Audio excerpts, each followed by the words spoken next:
got a beautiful aqua color to it. The lip makes me think that it may be a type of medicine. I don't know.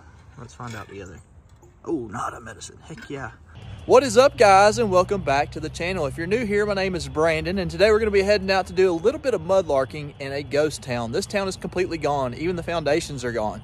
The reason for that is this was a coal mining town, and once the seam dried up, the town packed up and everybody moved on and went someplace else. But what they left behind is a lot of treasure. A lot of times we find some valuable antique bottles in this creek. However, today we've had a lot of rain. You may be able to see the swamp behind me. Well, we're going to try to make our way through this swamp. Hopefully we can get there. This is a tough place to get to. The owner of the land told me if I stay on the trail that he has plowed, I should be okay because it is rock bottom. However, he said that I probably will need to use full drive. So let's go see what we can come up with. Hopefully we can make it there.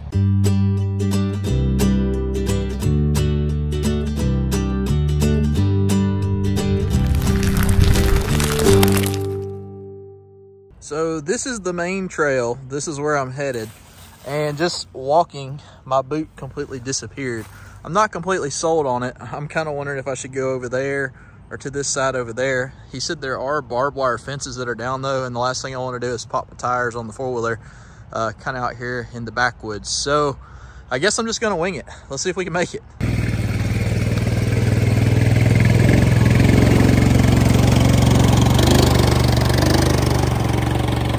This isn't even the bad part. I'm a little bit worried when we get over there where you can see those cattails growing. All right, I don't know if y'all can see that road way up there, but that's where we're headed. Right over the other side of that is the creek. This is the sketchiest part of the swamp right here. And I've got a story to tell y'all when I get on the other side of this mud hole before we get in the water and start mudlarking. It's pretty deep. Probably about 1.5 feet.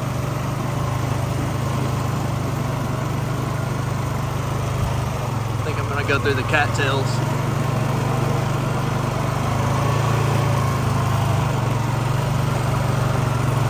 Oh, it's deep right here. Come on, dig. We made it. All right, so for my story real quick, see this key ring right here? Maybe wondering why I've got the AT Max on the back. Well, last time I was here, I had my truck keys and everything on my four-wheeler.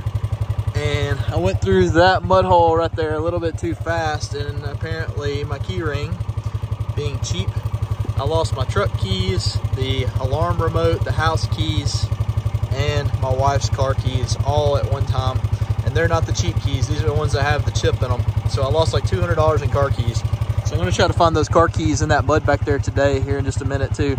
I'll try not to include that in the video because y'all will probably get bored with that pretty quickly. All right, guys, I think I've got the first bottle of the day. I think it could be a piece of one. You can see the shoulder right there. Looks like it's gonna be a soda if it's whole. Oh yeah, looks like it's got the neck there anyways. We're gonna put this down and just go in. It's not super deep right here. The water is cold though. Oh yeah, we got a soda. Oh, it's just a Chero. That's okay though. That is the 1915 variant. You can tell by the way that it's wrote up here. The next variant after this one would have been the Cherry-Cola Swirl. This one is from Birmingham, Alabama. It does not appear to have any damage. So that's a great start to the day, guys. Nothing beats a 100-year-old soda first thing in the morning.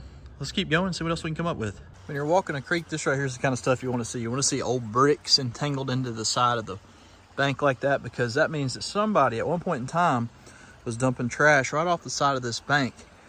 This right here is a tree root mass though, so with that root ball being there, I don't know if this tree was put here later in time.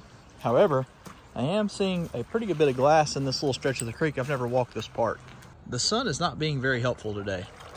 If the sun were out, we'd be able to peer a little bit better through the water, so I'm having to move a lot slower. We have a chance of rain today. If you look up, it's pretty cloudy. I'm hoping that I can beat the rain though. That Cherry-Cola has gave me a little bit of pep in my step because this spot right here doesn't always produce. It's one of those things where we come back to the same creeks over and over, usually after big rainstorms or thunderstorms.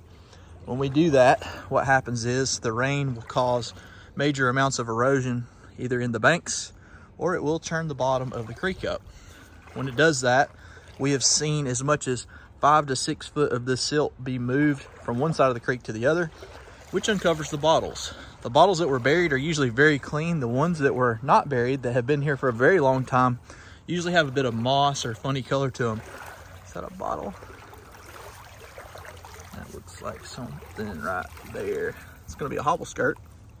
That is broken, but let's see how old it is.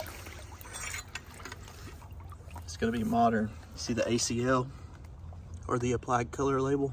I'm gonna grab that, but check out that footprint right there. Looks like a raccoon was down here. But that right there is not very old, but it does not belong in here. That's a funny looking little jelly thing on there. I don't know what that is. Looks like a jellyfish or a slug.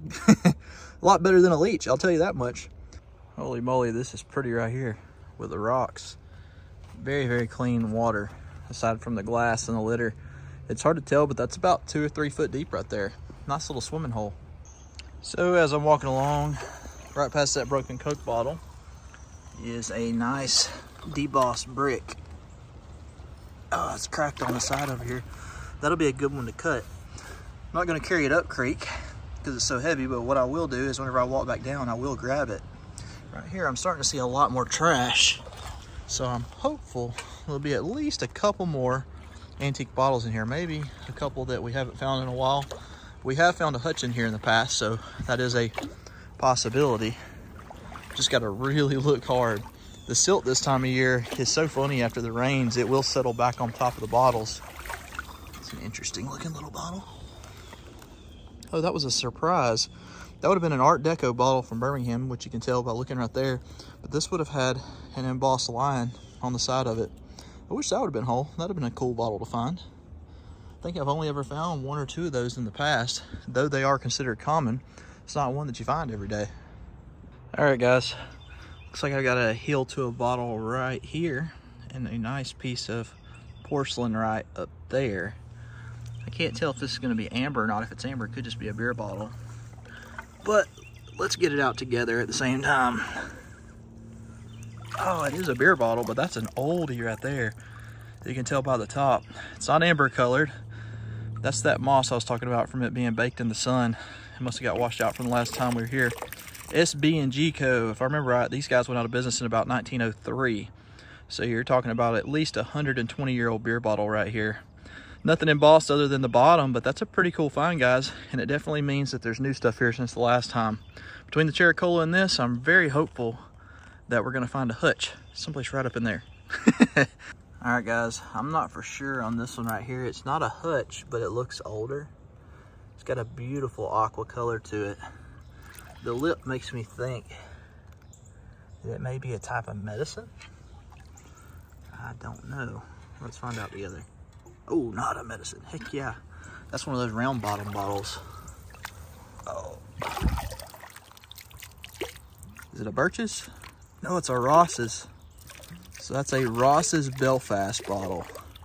And that is a pretty cool round bottom bottle. We don't find these very often. As a matter of fact, it's probably been a couple years since I found a complete round bottom bottle. And this probably came from overseas. And a lot of people want to know why they have a round bottom. That round bottom was to keep it from standing up. If you stood it up like this right here, the contents of the bottle would have came up to about right here in the neck. The cork that would have been in the top would have then dried up, allowing the contents to leak out. So by making a round bottom, you had to leave the bottle laying on its side, which let the contents of the bottle or the liquid inside touch the cork and keep it moist. So that's a pretty cool find. It's, there again, not a super rare bottle, but we'll take it because I don't find them very often. And it is older. That's probably 1890s if I had to guess. Well, we're finding stuff. I guess you can't ask for much more than that. Now, if I could just find my hutch. I'm trying my best to make it up there, but I keep seeing stuff. I've been walking slowly, like I said, because of the reflection on the water and the sun's not helping. So let's see if we can come up with something else. Here's a piece of a plate right here and a piece of jadeite to the left, it looks like. You never know when you're gonna pick up one of these pieces. And that one looks like it's gonna be more modern. That will have like an old hotel or something like that from a local place. Let's see what this was, if it is jadeite. Oh, that is jadeite. My wife will be happy to have that. She likes to make earrings out of that beautiful green glass. Well, that may not be jadeite. That might be painted on the back. That's interesting. Huh. I'll take it home and let her see if she can use it. This is like this is a piece to a churn right here. We're definitely starting to get into a ton of trash. Yeah, that would have been the upper lip of a churn. So let's keep going. Maybe there's gonna be something good in here. So it looks like I've been beat to this spot. Maybe, I don't know. Unless it's just washed up here, sitting pretty just like it is. It's a beautiful little ring neck flask that has been baked in the sun. That'll be one to drop in the acid. It'll clean up pretty nice. Nice early flask.